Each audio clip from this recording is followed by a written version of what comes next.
올해 표어가 승리의 열매를 소유하라입니다. 많은 결실이 있는 줄을 믿고 오늘 이 시간 그것을 확인하고 또 하나님께서 앞으로도 많은 열매를 맺게 하는 그 날이 임하기를 소망하며 함께 말씀 나누겠습니다. 하나님을 농부라고 표현합니다. 왜냐하면 영혼의 밭에 말씀을 뿌려 그 열매를 맺도록 했기 때문입니다. 하나님께서는 말씀의 씨앗을 각 영혼에게 뿌립니다. 또 이스라엘 밭에 뿌렸습니다. 그리고 우리는 회개와 믿음을 통해서 영혼에 파종합니다. 그리고 순종과 내려놓음 물주기를 해야 합니다. 또 기도와 말씀으로 거룩해진 데 있으니 기도와 말씀으로 김매기와 잡초를 뽑기를 해야 합니다. 이렇게 여름날 수고와 땀을 흘려야 가을에 풍성한 열매를 맺게 됩니다. 오늘 본문의 말씀처럼 눈물로 씨를 뿌리는 자는 기쁨으로 거두리로다. 우리 같이 합독하시죠. 6절 시작. 울며 씨를 뿌리러 나가는 자는 반드시 기쁨으로 곡단을 가지고 돌아오리라. 여기서 중요하죠. 반드시입니다. 반드시 필연적으로 기쁨으로 곡식단을 가지고 돌아오리라. 여러분, 하나님이 일하는 방식은 패턴이 있습니다. 하나님은 말씀을 통해서 먼저 약속을 주세요. 영혼과 대화를 하는 거예요. 여러분, 약속 시간 잡잖아요. 사람과 만날 때. 그것처럼 하나님께서 이렇게 하겠다고 우리와 약속을 하십니다. 기록된 말씀, 선포된 말씀을 통하여 약속을 주세요. 그리고 그 약속을 붙잡고 나아갈 때에 하나님의 살아계심을 그 영혼과 하나님과 만남이 이루어져요. 그러면서 그가 성장하는 것은 믿음이 성장합니다. 하나님과 끈끈하게 관계가 맺어지게 되는 거죠. 하나님은 왜 말씀을 우리에게 심을까요? 그 말씀은 빛이요 생명입니다. 죽었던 우리를 말씀을 통해서 살려주셨고 또 그리고 그 말씀은 그냥 등경이 말 아래 두지 않고 상 아래 두지 않고 빛을 비추는 것처럼 우리의 영혼을 높이 세워 열방을 향하여 또 많은 영혼들을 향하여 빛이 비춰지게 하는 것입니다. 그래서 우리의 영혼은 하나님의 등불입니다. 우리 영혼의 밭에 하나님의 말씀을 심어서 거기에 생명이 있게 하고 그 생명이 열방을 향하여 흘러나가게 할 뿐만 아니라 그 빛이 되어 열방을 비추게 하는 것입니다. 그 원리를 알기에 우리는 십자가 탑을 세웠어요. 그리고 기도했어요. 하나님, 이것이 십자가 탑이 비출 때마다 저것을 보는 영혼들이 혹시라도 아파트 단지에 입주할 영혼 중에 자살할 영혼이 있다면 하나님 저 빛을 보고 이곳 찾아오게 하시고 또 질병에 걸려 고통당하는 이가 있다면 이것을 보고 살 소망을 갖게 되어 이곳에 오게 하소서. 한 1년 넘게 기도한 것 같아요. 고속도로에서 보이고 저 아파트 단지에서 더 잘 보이고 하나님의 은혜가 저곳을 통하여 열방으로 나아가는 그런 상징물이 되고 또 앞으로 그렇게 하나님이 사용하실 줄 믿습니다. 우리의 영혼은 등불입니다. 잠언서 6장 23절에 말씀하고 있습니다. 대저 명령은 등불이요 법은 빛이요 훈계의 책만 곧 생명의 길이니라. 사람의 영혼은 여호와의 등불이라. 사람의 깊은 속을 살피느니라. 오늘 이 시간 우리의 영혼이 말씀의 빛이 내 안에 있고 예수의 생명이 내 안에 있다면 그것은 반드시 모든 이들에게 선한 영향력을 끼치게 될 줄 믿습니다.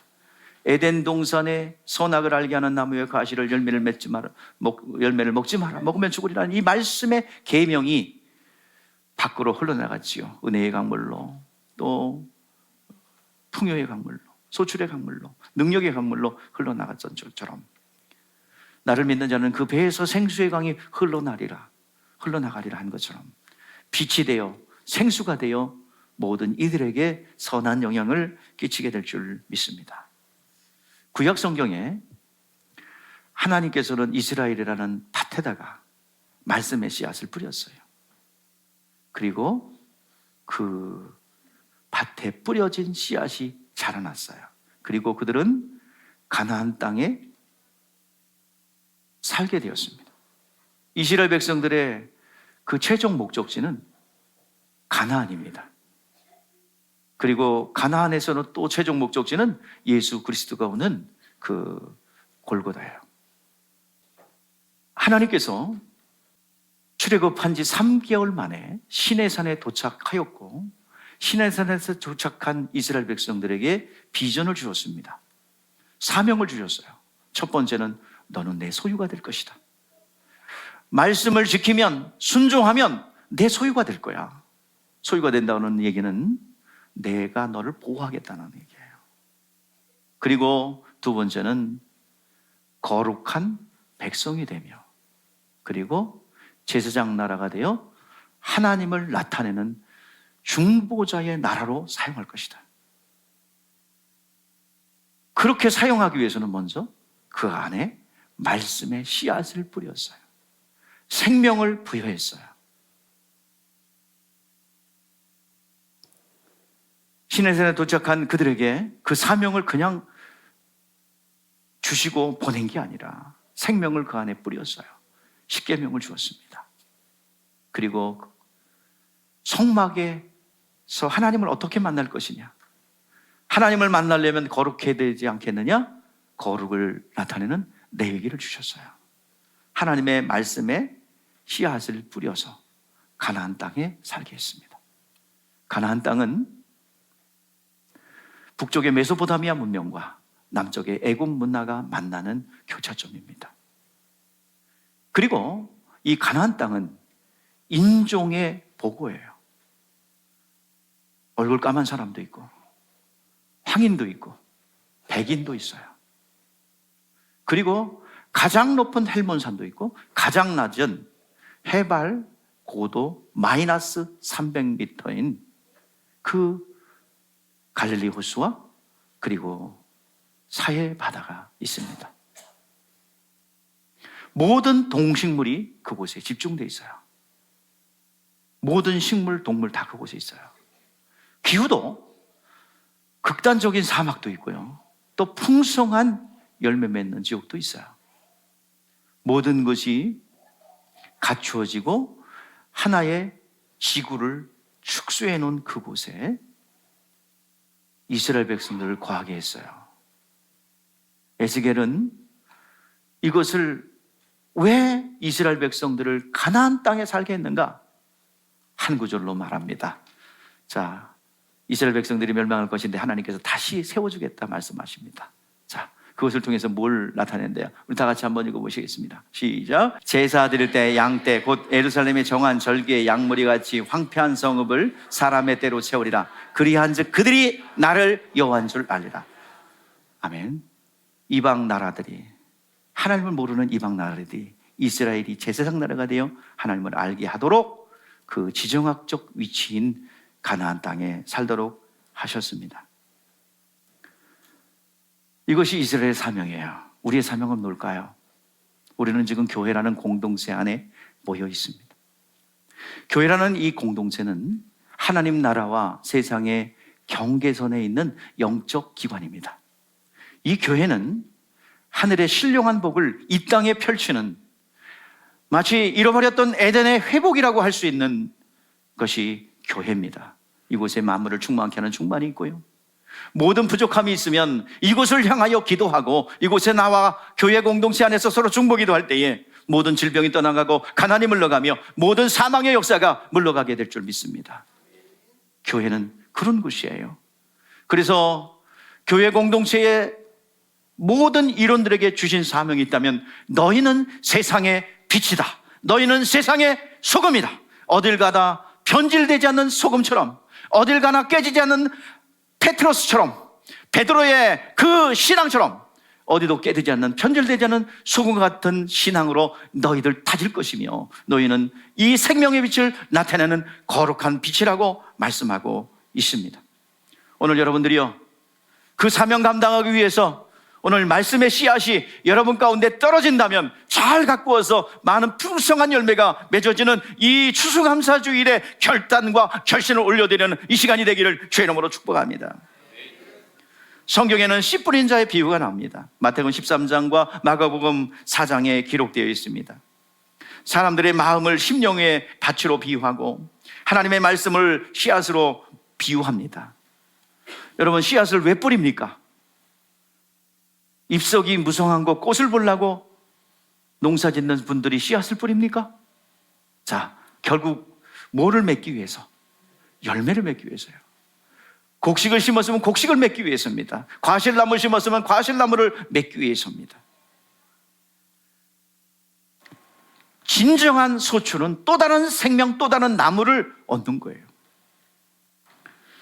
네 가지 비유를 합니다. 길가에 뿌려졌고, 또 돌밭에 뿌려졌고, 가시밭에 뿌려졌고, 그리고 좋은 밭에 뿌려졌어요. 길가에 뿌려졌다는 것은 말씀을 들었으나 깨닫지 못하여 아이고 졸려, 너무 지루해, 그러다가 그 말씀을 결실하지 못하고 새 마귀가 와서 컬떡 집어먹어요. 두 번째는 돌밭에 뿌려졌어요. 근데 말씀을 듣고 흙이 깊지 않아서 싹이 났다가 환란이나 박해가 오면 그냥 넘어져요. 또 세 번째는 가시떨기에 뿌려졌어요. 가시떨기에 뿌려지니까 그 뿌리가 나다 기운이 막아요. 강합성을 해야 되는데 햇빛이 안 들어. 그래가지고 온전한 열매를 맺지 못하는데 말씀을 듣고 은혜 받아요. 아, 그렇다, 그렇게 살아야지. 그런데 어둠의 근처는 파도를 쳐요. 세상에 염려가 올 때, 그리고 물질과 관련된 그런 유혹이 올 때 다 넘어져요. 세상의 염려와 물질의 이해관계가 올 때 다 넘어진다고 그랬어요. 좋은 밭에 뿌렸다는 것은 마음씨가 좋은 게 아니라, 좋은 밭에 뿌려졌다는 것은 말씀을 듣고 깨닫는 자니 몇 배요? 30배? 60배? 100배의 결실을 맺는 것이다 라고 했습니다. 주님의 목표는 이 땅에서 100배의 결실을 맺는 겁니다. 여러분이 시간을 드리고 물질을 드리고 헌신한 모든 것들이 100배의 결실을 맺기를 소망하고 또 원하는 것입니다. 자, 좋은 밭에 뿌렸는데요, 제자들이 보니까 좋은 밭에, 제 밭에 이렇게 좋은 씨를 제 밭에 뿌린 것 같은데 아니 가라지가 났어요. 그래서 제자들이 묻습니다. 아니 좋은 거 뿌리지 않았습니까? 좋은 밭에, 제 밭에 좋은 씨 뿌리지 않았습니까? 그런데 왜 가라지가 났습니까? 주인님, 이 가라지를 제 걷어다가 뽑아다가 불에 태울까요? 아니, 그냥 두어라. 가라지 뽑다가 곡식까지 다칠까 두렵다. 근데 이게 언제 뿌려졌대요? 언제 이 가라지가 뿌려졌대요? 자, 원수가 잘 때에 뿌렸다. 자, 우리 한번 읽어볼까요? 시작. 사람들이 잘 때에 원수가 와서 곡식 가운데 가라지를 덧뿌렸더니 교회가 기도하지 않고, 교회가 근신하여 깨어있지 않고 영혼이, 가정이 기도하지 않으면 원수가 와서 밤에 잘 때 무의식 중에 와서 뿌리는 거예요. 교회 안에는 가라지가 같이 자랍니다. 주님께서 추수할 때, 예수님 재림하실 때 완전히 불구덩이에 집어넣을 때까지 놔두는 거예요. 가서 막 태워버릴 때 그때까지 놔둬라. 그러니까 이 알곡에 있는 좋은 밭에 모두 좋은 씨도 같이 자라지만 모두 자라요. 가라지도 자라는 거예요. 가라지가 뭡니까? 아직 종자가 달라요. 가라지는 사단에 속하여 사단의 사주를 받고 수많은 사람들을 지옥불을 끌고 가는 그런 존재들입니다. 예수님 당시에 누구예요? 하나님을 믿는다고 자부하지만 하나님의 일을 방해하고 있는 바리새인, 사두개인, 서기관 그룹들입니다. 이들은 하나님을 잘 섬긴다고 해요. 그렇지만 믿음을 저해하는 사람들입니다. 하나님 앞에 믿음으로 나가야 돼요. 하나님께서는 이스라엘 백성들에게 씨앗을 주었습니다. 무슨 씨앗? 믿음의 씨앗이에요. 믿어야 하나님 앞에 나올 수 있어요. 선악과 계명으로 하나님 앞에 나아갈 수 있는 길은 닫혔어요.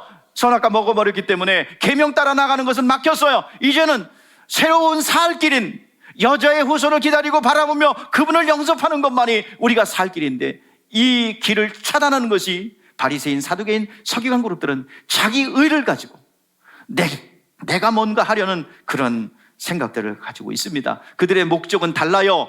그들의 목적은 영원 구령이 아니에요. 이스라엘 민족이 언제 회복될 것이냐, 나라가 언제 세워질 것이냐, 그리고 각자의 그 음흉한 생각들은 뭐예요? 어떻게 종교 권력을 잡는 거예요. 그래서 물건을 얻는 거예요. 그들은 민족주의자들이었습니다. 이스라엘 나라가 언제 회복될 것이냐, 저 예수님을 사용해서 하나님을 빙자해서 이스라엘 민족은 어떻게 세워질 것이냐 하는 것이 그들의 목적이에요. 출발이 달라요. 이 가라지는 예수님의 제자 중에도 있었어요.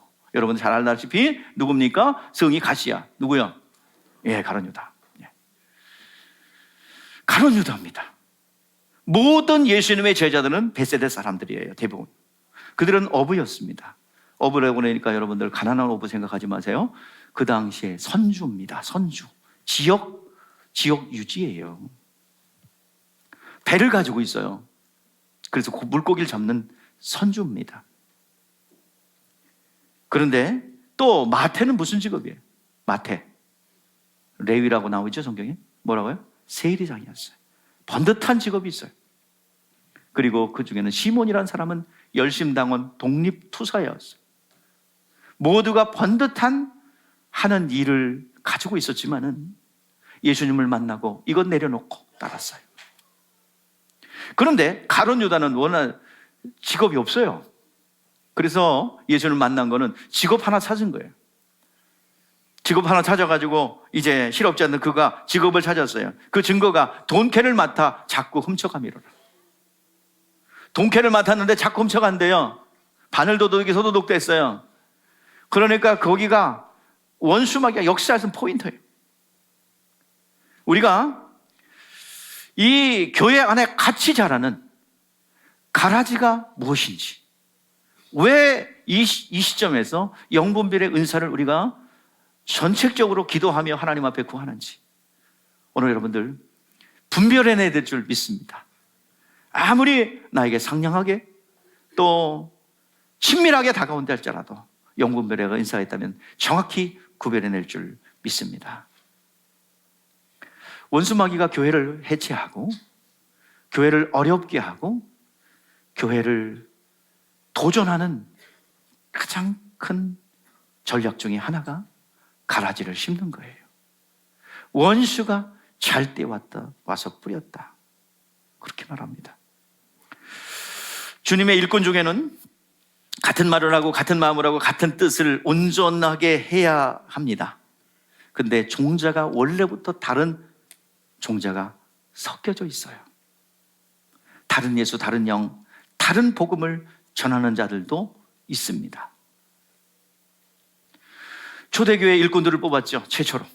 사도들의 일이 너무 많으니까 그 일을 분담하기 위해서 오늘날 장로님들을 세우는 제도와 같은 초대교회 안수집사 7명을 세웠어요. 그들의 공통점은 무엇입니까? 성령이 충만하고 믿음이 충만하여 사람들에게 칭찬받는 7을 구별하여 세웠습니다. 그런데 그 중에 가라지도 하나 섞여 있었어요. 그 사람이 누구예요? 니골라라는 사람입니다.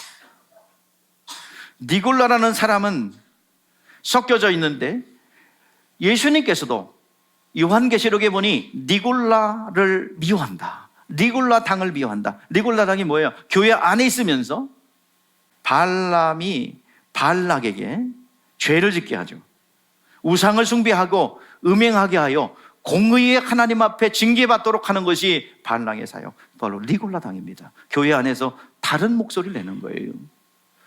여러분들, 교회는 모노리드 시스템이어야 됩니다. 민주주의 들어온 거 다 가짜예요. 다수결 안 돼요. 하나님 앞에 직접적으로 딱 단 한 사람이 계시를 받고 응답을 받고 끌고 나가야 됩니다. 교회는 그런 방식이에요. 민주주의가 들어온 것, 교회에 민주주의가 들어온 것, 멸망에 가증한 것입니다. 그것이 바로 이 교회와 상관이 없는 내용입니다. 교회 안에 있으면서 믿음을 갖지 못하게 하고 방해하는 세력을 말합니다. 이것은 이들이 섞여 있는 가라지입니다. 그런데 일꾼 중에는 알곡과 쭉정이도 있어요. 이와 같이 교회 안에 일꾼 중에 출발점은 좋은 출발이었으나 중간에 사고가 났든지 중간에 게으르든지 쭉정이로 열매를 맺는 자도 있습니다. 스테반과 빌립은 충분하게 충성하여 알곡과 열매를 잘 맺었어요. 근데 거기에 누가 있어요? 있으나 마나한 쭉정이. 성경에 기록도 안 나와요. 있으나 마나한 존재들이 있습니다. 여러분, 알곡과 쭉정이는 무엇으로 구분할까요? 예수 이름을 영접했느냐 안 했느냐예요. 자, 예수 이름을 영접했으면 알곡으로 자랄 수 있는 기초가 쌓여졌어요. 교회에 와 있으면서도 아직도 예수 그리스도와 인격적으로 만나지 못한 사람들이 있어요. 쭉정입니다. 아무리 열심히 해도 쭉정이에요. 그런데 알곡으로 출발했으나 있으나 마나한 4명의 집사님처럼, 있으나 마나한 4명의 집사님처럼 쭉정이인 경우도 있어요. 왜 쭉정이가 될까요? 처음에는 알곡으로 시작했어요. 그런데 이 쭉정이가 된 조건이 있단 말입니다. 첫 번째가, 예전에 여러분들 농사 짓는 걸 보았죠? 시골에서 자랐으면 충분히 봤을 겁니다.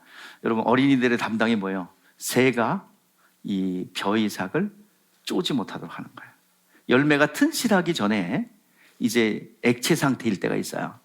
쌀이 열매 맺기 전에 액체 상태에 있어요. 이때는 우유빛 같아요. 요거를 새들이, 참새가 와서 딱 씹으면 어떻게 될까요? 그 열매는 아무리 농사를 잘 줘도, 그리고 거름을 주고 잘 가꾸어도 뭐가 돼요? 쭉정일 뿐이에요. 예, 그렇습니다. 열매를 맺는데 처음에 알곡으로 시작했는데 이제 새들이, 즉 원수가 와서 스크래치를 낼 수 있어요. 그러면 쭉정이 됩니다.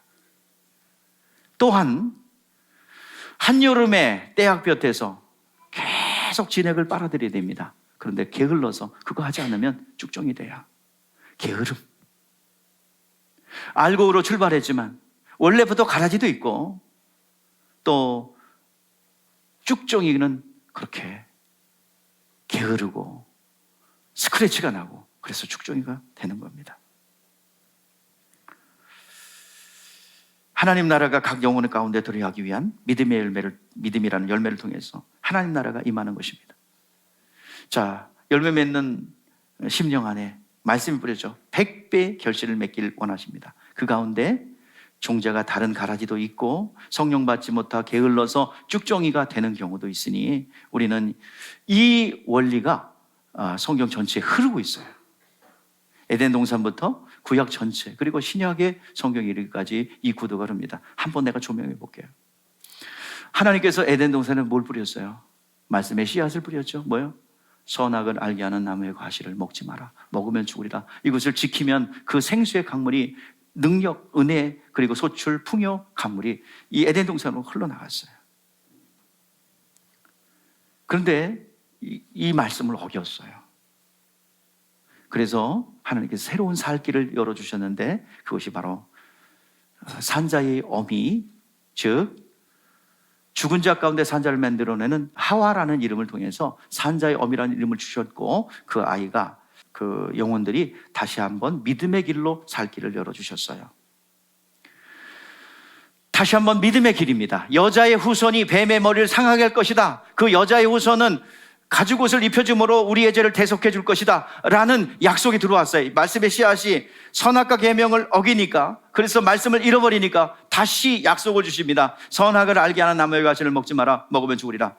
그 말씀을 어겨가지고 이제는 다 새로운 살 길을 열어주셨는데, 그것은 여자의 후손에 대한 소망과 믿음으로 나가는 겁니다. 그게 다시 뿌려졌어요. 자, 노아 때 새가 쪼먹을 뻔했죠. 자, 노아 때 어떤 일이 벌어져요? 그 말씀을 잃어버릴 위기에 놓이게 되죠. 하나님께서 사람 지었음을 한탄했어요. 그리고 모든 것을 물로 쓸어버릴 계획을 세웠지만 그 중에 노아의 가족 때문에 이게 보존됩니다. 이거 씨앗이 새가 찝어 먹을 위기에 놓여 있는데 이제 보호받아요. 노아의 믿음을 통해서. 노아는 의인이요 당대의 완전한 자요 은혜를 입은 자입니다. 노아를 통해서 그 씨앗이 보존돼요. 여자의 후손이 보존돼요. 그것이 어디서 이제 뿌리가 내리고 열매가 그 씨앗이 났냐 하면 아브라함입니다. 아브라함을 뭐라고 그래요? 무슨 조상? 예, 믿음의 조상입니다. 아브라함이 믿음을 내놓고 하나님으로부터 뭘 약속을 받아내죠. 자, 아브라함이 받은 약속 몇 가지가 중요한 거 있는데 임마누엘에 대한 약속이에요. 내년 이맘때 내가 내 집에 올 것인데 네 아내 사라에게 아들이 있을 것이다. 이 말은 말 뒤집으면 뭐예요? 내가 니네 집에 올게 내년 이맘때. 근데 그 증거로 99세 할아버지와 89세 할머니에게 약속을 준 거예요. 도저히 불가능합니다. 믿음이 아니고서는, 언약이 아니고서는 있을 수 없는 언약의 자녀요 약속의 자녀가 아니고서는 태어날 수 없어요. 그걸 붙잡죠. 그래서 임마누엘의 약속을 받아내고 아브라함의 믿음을 통하여 그 믿음의 테스트를 통과한 결과 모리아산에서 독생자의 약속을 갖고 내려와요. 그 품 안에는 독생자의 약속이에요. 독자 이삭을 바치라. 그 말씀에 순종했을 때 그 산에 여호와 이레 대속자가 준비될 것이고 또 대적의 문을 취할 자가 될 것이고 그리고 많은 만민이 네 씨를 통해서 복을 받을 것이다. 그 약속이 확정되었어요. 여자의 후손의 씨앗이 발화가 되고 뿌리가 깊게 내리게 됩니다. 자, 이것이 만발하게 핀 것이 누구의? 막 무성하게 만발하게 핀 것이 누구의? 이삭이죠. 이삭이 더 뿌리를 깊게 하고 더 짙게 합니다. 자, 여기서 이삭과 함께 낳았던 가라지가 누굴까요? 이스마엘이죠. 가라지 쭉종이 이스마엘 나와요. 오늘날까지 가라지가 되어 기독교를 비판하는 이슬람 세력이 되지 않습니까? 이삭에 의해 더 깊게 만발했는데 블레셋 땅 그랄에 사는데요, 하나님께서 축복을 줘가지고 농사를 짓는데 100배의 결실을 맺어요. 그러니까 이 그랄 사람들이 시기 질투를 하죠. 그래서 우물을 빼앗고 쫓아버립니다. 그런데 이삭이 막 싸워요. 또 다른 데 팠어요. 그랬더니 또 뺏으러 와요. 싸웠어요. 에색. 또 옆에다 파요. 또 싸워요. 신나. 우물을 파는 데마다 나와. 재산 가치로 4조 원 정도 되는 겁니다. 마지막에 또 팠더니 또 뺏으러 와요. 그래서 이번엔 싸우지 않았어요. 르호봇. 급기야 이것을 바라본 블레셋 왕이 두려웠던 모양이에요. 그렇게 블레셋 왕 그랄 땅에 거하는 이삭을 그렇게 괴롭히고 갑질을 하더니만 그가 옵니다. 자, 우리 한번 읽어볼까요? 자, 아비멜렉이라는 블레셋 왕이, 아비멜렉이 블레셋 왕의 이름이에요. 자, 시작. 너희는 우리를 해하지 말라. 이는 우리가 너를 범하지 아니하고 선한 일만 내게 행하여 내가 평안히 가게 하였습니다. 이제 너는 여호와께 복을 받아. 자, 복을 받은 사람을 보니까 두려운 거예요.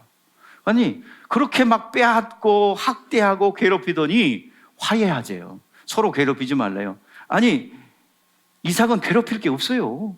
근데 뭘 본 거예요? 복을 본 거예요. 뿌리가 더 깊어진 거예요.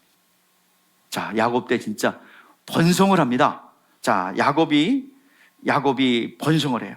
자, 야곱이 이스라엘 이름을 받아갖고 꽃을 피고 무성하게 번성합니다. 야곱의 식솔들이 애굽에 내려갈 때 몇 명이었어요? 약 70여 명이었죠. 그런데 400년이 지났어요. 몇 명이 됐어요? 남자 장정만 60만이 되었어요. 자, 60만이 되었다는 것은 여자 어린이까지 합치면 20세 이상 남자 장정 60만이니까 합치면은, 그때 또 이스라엘 사람들은 애도 많이 낳았다고 그러죠. 지금 저 이슬람 세력들의 아기들을 계산한다면 이슬람 세력들의 평균 출산율은 한 부부당 7.5명입니다. 좀 이렇게 우리랑 좀 달라요. 여러분들 우리나라 사람들은 안 난다고 그러잖아요. 근데 걔네들은 평균 뭐 가면은 막 10명 정도 돼요. 그 정도로 많이 났습니다.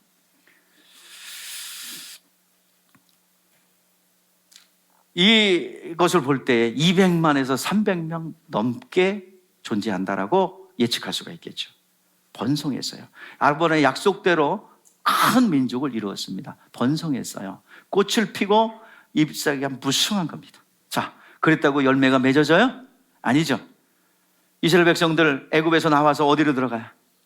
광야로 들어갑니다. 광야에서 무슨 일을 했을까요? 자, 따라해보세요. 솎아내기. 열매가 튼실하지 못하는 광야에 들어가서 믿음이 없는 사람들은 다 솎아내고요. 그리고 믿음이 우량한 사람들만 가나안 땅으로 들어갔습니다. 가나안 땅에 들어가서 고난이 많았죠. 자, 고난이 많았고 폭풍우와 바람이 많이 불었어요. 가나안 땅에서 전쟁이 있었고요. 전쟁에 승리도 했지만 패하기도 했고, 궁극에 가나안 땅에 들어가서 열매가 뭐예요? 바벨론에 잡혀간 바벨론 유수예요. 바벨론에 잡혀갔어요. 우상숭배 많이 하다가 바벨론 잡혀갔어요. 여기서 뭐예요? 천둥과 번개. 여러분들 한여름에 여러분 장마철에 뭐예요? 천둥 번개 치죠? 천둥 번개 칠 때 여러분들 다 회개하잖아요. 하나님 잘못했으니까 벼락이 내리지 않게 하여 주시옵소서. 자, 이게 안 일어나면 좋은데요. 이 천둥 번개가 뭐 하는 거냐면, 천둥 번개가 땅에 치잖아요. 그러면 비료를 엄청나게 뿌린 것보다 효과가 더 크다는 거예요. 공기 안에 있는 질소가 땅 속으로 팍 들어가는 거예요. 빠바방 할 때 짜자작 천둥 번개 칠 때 공기 중에 있는 질소가 다 들어가는 거예요. 그러니까 비료 주는 것보다 번개 몇 번 맞는 게 나아요. 그러니까 여러분 번개 맞은 사람들은 뭐가 필요한 사람들이에요? 거름이 좀 필요한 분들이에요. 질소질이 필요한 분들이에요. 그러니까 번개 맞기 전에 하나님의 말씀의 질소로 채워넣으시기를 바랍니다. 그냥 이거는 웃으란 얘기예요. 괜히 또 심각한. 자, 이렇게 광야의 여정 가운데 그들은 아름다운 열매를 맺기 위한 조건을 맞춰줬어요. 예수님 오셔서 열매를 맺었어요. 하나님 나라의 실존을 보여주기 시작했고, 그 하나님 나라가 임하게 되었습니다. 여러분, 말씀이 일하십니다. 우리 가운데도 마찬가지로 하나님께서 말씀을 주세요. 연초였습니다. 비봉열리교회가 더욱더 성장해야 되고 또 영적 그릇이 준비되어야 되는데 왜 이렇게 도약을 하지 못할까 고민하는 가운데 연초에 신방을 하게 되었습니다. 연초에 신방을 하게 하며 또 메시지가 선포되었습니다. 그때 믿음이 왔어요. 하나님의 말씀은 사람이 듣는 게 아니라, 사람만 듣는 것이 아니라 그 영혼이 들으며 영혼 안에 말씀을 방해하는 가라지와 같은 또 쭉정이의 요소들이, 어둠의 세력들이 나의 말씀을, 선포된 말씀을 듣는다. 그리고 우리를 도우러 보낸 하나님의 구원 얻는 후사들로 도움을 주는 천사들이 듣는다. 오늘 하나님의 말씀은 살았고 운동력이 있어 좌우의 날선 것마다 예리하여 영과 혼과 및 관절과 골수까지 찔러 쪼개기까지 하는, 그리고 교훈과 책망과 바르게 함과 의로 교육하게 유익한 하나님의 말씀이 선포될 때 뒤틀어지고, 그리고 쭉정일 수밖에 없는 요소들이 제거될 것이다. 지도를 잘못 받아서 그렇고 또 쭉정이의 모드로 조성된 사고체계가 있더라 이 말이에요. 내가 보니까 여리고와 같았어요. 자, 여리고에 어떤 일이 있었습니까? 성읍의 위치는 좋으나 물이 나쁨으로 토산이 익지 못하고 땅에 떨어지나이다. 이에 엘리야가 새 그릇에다가 소금을 뿌렸어요. 그리고 선포했습니다. 우리가 못듣게 선포했는데 보세요. 시작. 여호와께서 22절, 21절 시작. 엘리야가 물의 근으로 나가 소금을 그 가운데 던지며 이르되 여호와의 말씀이 내가 이 물을 고쳤으니 이로부터 다시는 죽음이나 열매 맺지 못함이 없을지라 하셨느니라. 이거 소금 언약이에요. 하나님이 약속을 줄 때 변치 않는 말씀이라 돼서 소금 언약이라고 합니다. 엘리사가 선포할 때. 그리고 이 여리고의 저주가 여기서 끝나요. 여리고의 저주가 언제 생겼는데요? 자, 여호수아가 땅을 점령하고요, 그곳에 선포합니다. 여리고성을 누구나 일어나서 건축하는 자는 여호와 앞에 저주를 받을 것이다. 기초를 쌓을 때에 장자를 잃었고 문을 세울 때 차자를 잃으리라. 베델 사람이 진짜 일어나갔고요, 그 땅을 세우려고 그랬어요. 그때 베델 사람 히엘이 여리고 건축할 때 그 터를 쌓을 때 그 맏아들 아비람이 죽었고, 그 문을 세울 때 말지 아들 수급이 죽었어요. 하나님의 말씀 떨어지면 사람들의 기억 속에 잃어버린다고 해서 없어지는 게 아니에요. 그 사망의 메시지도 계속 작동됩니다. 이것을 보면서, 자, 가라지의 요소, 심령 안에 뿌려진 가라지의 요소, 그리고 쭉정이가 될 수밖에 없는 모드로 세팅되어 있는 그것을 발견하게 되었고, 7주에 거쳐서 선포했습니다. 여기 제목이 뭐예요? 승리의 열매를 소유하라. 그 앞에 전제된 게 있어요. 미혹을 이기고 어둠의 권세를 제압하여 승리의 열매를 이루라. 여러분 안에 있는 가라지와 그리고 모든 쭉정이의 요소들, 쭉정이의 모드를 다 제거하고 이제 하나님의 말씀으로 재창조의 역사가 있어 다시 한번 축복의 자리에 하나님이 주고자 하는 모든 사람이 구원을 받으며 진리를 아는데 이르기를 원하며 모든 이가 하나님의 축복 가운데 거하기를 원하시는 하나님의 말씀이 그대로 실상화되기를 원하여 선포했습니다. 오늘 시간 그 열매로 오늘 하나님께서 추수감사 줄 9명의 세례자들이 세례를 받게 되고 예수 믿고 구원받아 세례받게 되고, 또 이 시간 이 자리에 우리가 그렇게 기도했던 1000평의 땅을 매입했습니다. 하나님께서 모두 감당하게 하실 줄 믿습니다. 이곳에 요람에서 무덤까지의 비전이 선포되고 만평을 향하여 달려가며 어릴 적부터 그리스도 안에서 진리 안에 보호받으며 글로벌 인재로 성장할 그 비전의 선포가 오늘 시점으로 이루어지게 될 줄 믿습니다. 하나님의 놀라운 일들을 열매 맺게 하실 줄 믿습니다. 그래서 제가 기도하는 가운데 하나님 앞에 감사의 이 아름다운 소식을 올려드려야 되겠다. 그래가지고 인터뷰 몇 간증을 땄습니다. 그래서 온전히 하나님 앞에 영광 올렸던 모습들을 우리가 같이 보도록 하겠습니다. 자, 우리 영상을 통해서 영광을 하나님 앞에 올려드립시다.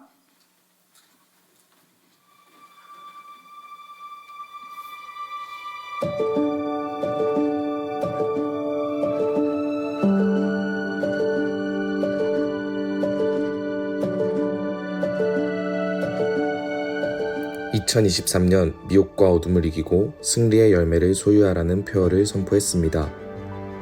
축복 신방으로 한 해를 시작하고 1월과 2월 말씀의 씨앗을 뿌렸습니다. 그 말씀은 영혼이 천사가 내면화된 귀신들이 들었습니다.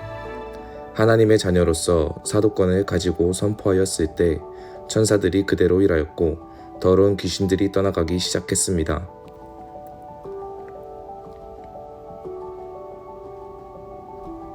말씀이 선포되었을 때 영적 세계가 움직여 영적 실타래가 풀리기 시작했습니다. 말씀을 붙잡고 거한 결과 개인과 가정에게 승리의 열매와 고백이 있었습니다. 어떤 말씀의 씨앗을 심었습니까? 그 죽는 소리를 듣고도 거기서 못 빠져나오는 게 미혹입니다.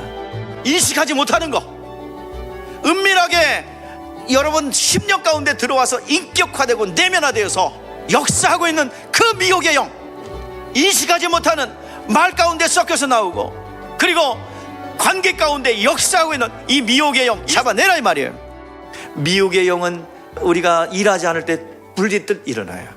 그때마다 이길 수 있는 전략, 기도와 사역 그리고 성령 충만만이 이기게 될 줄 믿습니다.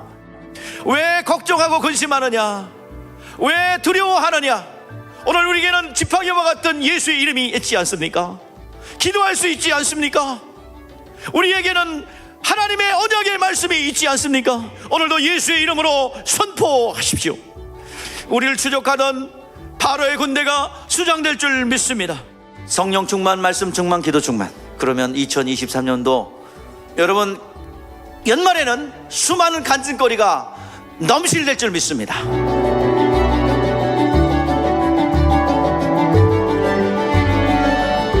저는 사실 지금까지는 제가 기도하고 하나님 말씀하시면 순종한다라고 자부하면서 살아가는 아말렉과 같은 견고한 진이 있었더라고요. 그걸 몰랐었는데 어느 수요일 날 목사님 설교 말씀 중에 다윗 왕에게 불순종한 요압 장군, 그 불순종으로 인한 것이 영적인 막힘이 된다는 것을 깨닫게 되더라고요. 그래서 그 다음부터는 제가 모든 걸 바꾸기로 했습니다. 그래서 하나님 말씀에 순종하고 목사님 말씀이나 그 건의에 대한 것이 제가 깨어지는 부분들이 치유가 일어남으로써 외면상 변화보다도 영적인 돌파가 일어난 것 같더라고요. 그래서 큰 변화가 됐던 계기입니다. 제가 남편의 건의가 깨어져 있었다는 것을 발견하였고, 또 아버지에 대한 건의가 깨어져 있는 것도 너무나 많이 있었던 것은 알고 있었지만 미혹이 있었기 때문에 잘 해결이 되지 않았는데 계속 가정 예배를 드리고 또한 전도하면서 아버지의 영혼도 용서할 수 있었고 남편의 그 영혼도 용서할 수 있었고 목사님의 말씀에 내가 순종하지 않고 불신앙의 모습들이 있었다는 것을 깨달았고 목사님 관계 건의가 깨어져 있었다는 것을 온전히 깨달았고 돌이키는 시간이 있었습니다. 올해의 가장 큰 기쁨은 우리 가정이 하나님의 말씀을 위하여서 또 하나님의 말씀에 순종하기 위하여서 나아가고 있다는 점입니다. 당연히 처음부터 이러진 않았고 그전에는 많은 어려움과 또 한계들이 있었습니다. 아버지의 약함과 또 아버지가 한계에 부딪혀서 넘어지시는 모습을 볼 때마다 이해할 수 없었고 또 납득할 수 없었습니다. 그러나 요즘 저희 부모님의 모습을 볼 때마다 하나님께 너무 감사드리고 이 두 분이 저의 부모님이어서 되게 감사하다라는 마음을 많이 갖고 있습니다. 저희 아버지께서 가장 큰 변화가 있었던 것은 전도를 열심히 하신다는 것입니다. 한 번은 저희 집에 놀러온 제 친구한테도 복음을 전하시는 모습을 보면서 내가 존경해야 하는 영적인 이유가 여기에 있구나라는 생각을 하게 되었습니다. 저희 가정은 매주 수요일마다 가정 예배를 드리고 있습니다. 저희 아버지께서 기도의 제목을 내놓으셨어요. 헌신하라는 마음을 주셨다는 것입니다. 그런데 그것을 할 수 있는 상황과 환경이 열어달라는 기도의 제목을 나누셨습니다. 사실 이게 처음은 아닙니다. 그 당시에도 아버지께서 하나님께서 식당을 건축하라, 헌신하라는 마음을 주셨고 우리 가정이 함께 하자라는 말씀을 하시면서 함께 동참했던 적이 있었습니다. 그 당시 식당의 건축에 헌신하는 것은 저희 가정의 두렵돈과 같았습니다. 저희가 먹고 사는 생활비까지도 다 헌신하면서 하나님께 드렸던 기억이 있습니다. 그 헌신을 한 이후에 저희 가정에는 정말 많은 변화들이 있었습니다. 하나님 앞에 믿음으로 순종하는 가정으로 조금씩 성장하고 있다라는 것이었습니다. 주님의 귀한 사역과 하나님의 영광을 위하여서 살아가는 과정이 될 수 있도록 노력하겠습니다. 8월에 무더운 어느 날 연구를 위해 연소기에 불을 붙이고 실험을 하던 중에 같이 연구하던 연구원의 너무나도 당연한 기초적인 실수로 연구실이 폭발할 뻔한 적이 있었습니다. 집에 돌아오는 길에 나한테 왜 이런 일이 일어날까 혼자 계속 되뇌었습니다. 그때 떠오른 주일 말씀은 모든 것을 합력하여 선을 이룰 능력이 그리스도인인 우리에게 있다라는 말씀이었습니다. 말씀을 듣고 묵상하며 그 안에 저의 모습을 발견하게 되었습니다. 깨어진 권위 속에 질서를 무시하고 권위자를 대적하며 교만했던 저의 모습을 보았고 그 교만함 가운데 대충 넘겨버리고 이 일이 어떤 결과를 가져올지 생각하지 않는 저의 모습을 발견하게 되었습니다. 가정예배를 드리며 한 주간의 삶을 나눌 때 나에게 역사했던 영이 아버지에게, 어머니에게, 형에게 동일하게 역사하고 있음을 발견하고 가정에 역사하는 영을 대적하며 함께 기도하게 되었습니다. 또한 서로를 위해 중보하면서 깨어져 있던 형제의 관계가 회복되어 끊겼던 대화가 다시 시작되었고 원망하고 미워하기만 했던 아버지를 용서하고 사랑할 수 있게 되었습니다. 2023년 저와 저희 가정에 역사하는 미혹을 발견하게 하시고 승리의 열매를 소유하게 하실 하나님께 감사와 찬송과 영광을 올려드립니다. 안녕하세요. 배복열린교회 원영미 권사입니다.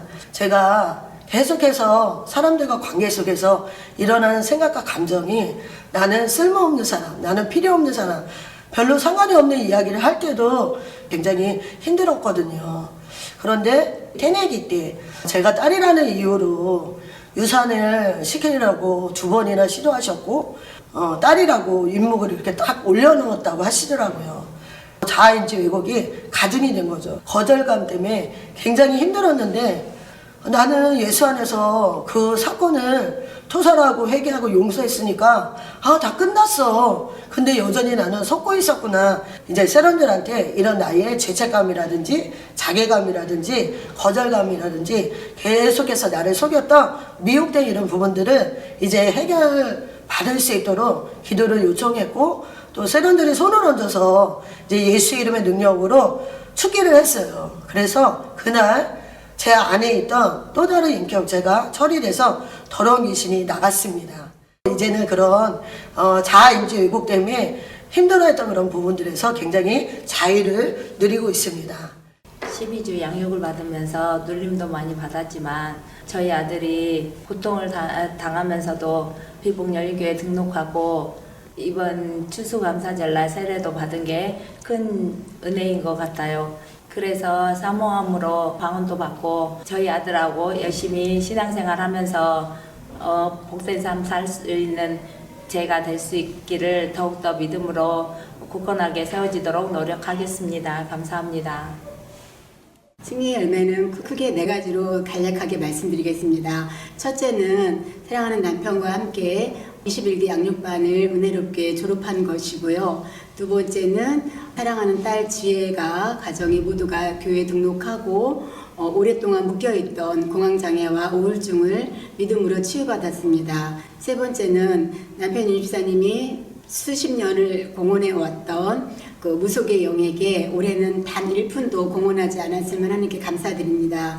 네 번째는 한미연 성도와 서영현 성도와 만남을 주셨고 비복열린교회에 등록하게 되었고 이번 추수감사절에 세례를 받게 되어 하나님 앞에 영광 돌립니다.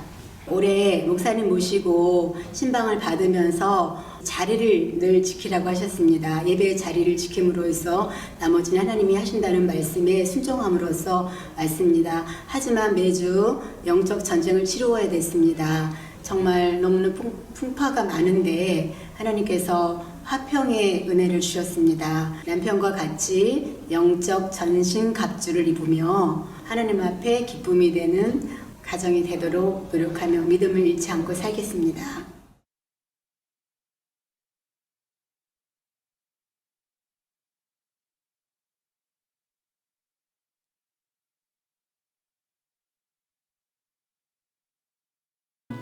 여기에 화면에 나오지 않았지만 주신 것들 너무 많죠?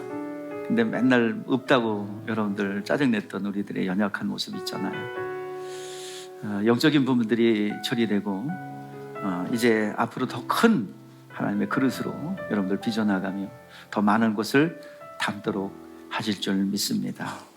오늘 찬양할 건데 에베네셀의 하나님 주님 앞에 영광을 올려드리겠습니다. 진짜 감사를 좀 드리겠습니다. 영적인 감사가 오늘 이 시간 찬양을 통해서 영광을 올렸으면 좋겠습니다. 다 같이 찬송하겠습니다.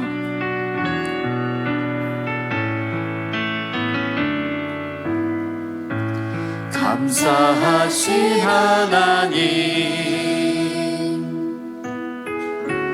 에베네셀 하나님 살아계신 하나님 에베네셀 하나님 여기까지 인도하셨네 감사하신 하나님 여기까지 인도하셨네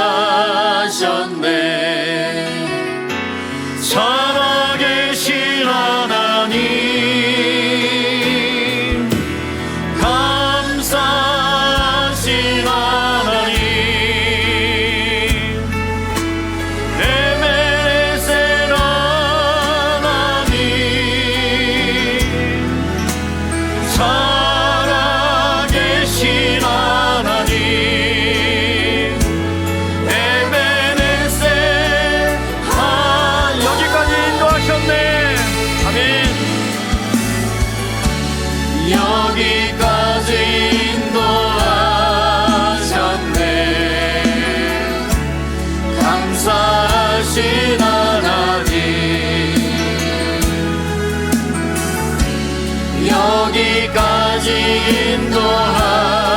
인도하셨네. 아멘. 살아계신 하나님 감사하신 하나님. 아멘. 살아계신 하나님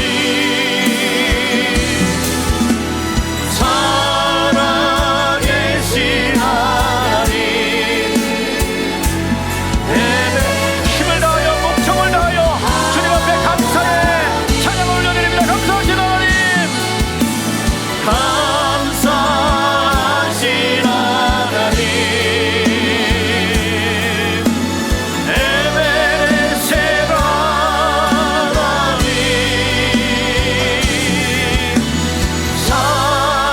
살아계신 하나님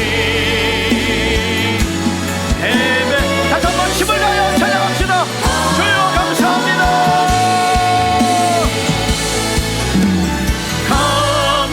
감사하신 하나님 에베레셋 하나님 살아계신 하나님 에베레셋 이 모든 하나님 앞에 영광을 올려드립니다. 영광의 주님. 아멘. 영광에 이렇게 이루신 하나님을 찬양합니다. 영원토록 함께하실 하나님 영광을 받아주시옵소서. 찬송 예수님께 영광에 주님 찬양하세. 주의 백성 모두 함께 찬양하. 옆에 있는 분들과 손을 붙잡으세요. 우리 같이 하나의 공동체로서 승리하며 나아갈 것을 선포합니다. 찬양 존귀와 영광 모두 주 예수님께 영광에 주님 찬양하세. 죽으시고 부활하신 만왕의 죽으시고 부활하신 만왕의 왕. 할렐루야. 죽으시고 부활하신 만왕의 왕. 주여 다시 한번 영광의 박수 올려드리겠습니다.